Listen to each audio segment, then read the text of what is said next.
काय झालं आता असं का? स्टॉक मार्केट मध्ये मला 31 इयर्सचा कामाचा एक्सपिरियन्स. ओके. पण मी फेडअप झालो म्हणून मी असं फिरत राहतो. तुम्हाला इंग्लिशही छान येतं. हो. तुमच्या इतकं पुण्याचं तुम्ही थँक्यू म्हणलं काहीतरी तुम्हाला. मी शिकलेलो. किती शिकलाय?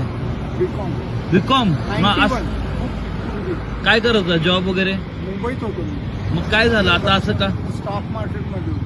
काय करत होता स्टॉक मार्केटमध्ये? नाही माझं एका फर्म मध्ये करायला सांगा. नाही मी काही वापरत नाही. चप्पल नाही, मोबाईल नाही, काही नाही. ठीक आहे, काळजी घ्या. थँक्यू. मित्रांनो, अशीही एक लाईफ असू शकते आणि लोक छोट्या काही कारणासाठी आत्महत्या करतात किंवा काही गोष्टींमधून गिवअप करतात.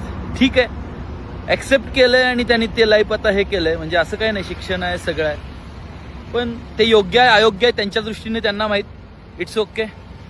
काय झालं आता असं का? स्टॉक मार्केट मध्ये.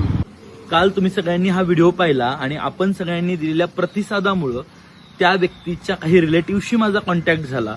त्यांनी माझे आभार मानले. ते पुढचे कार्यवाही करतील, त्यांच्यापर्यंत पोहोचतील किंवा त्यांना घेऊन आता चांगल्या मानसिक आरोग्य केंद्रात नेतील. खरं तर मेंटली थोडेसे डिस्टर्ब झालेले आहेत ते, म्हणून काही वर्षापूर्वी त्यांनी घर सोडलं होतं. आणि त्यांनी घर सोडलं याचं कारण असं होतं की ते पूर्वी स्टेट बँकमध्ये मॅनेजर होते. मॅनेजर असणारा हा माणूस काही दिवसानंतर त्यांनी शेअर मार्केटमध्ये उतरले आणि शेअर मार्केटमध्ये काही लॉस त्यांचा झाला.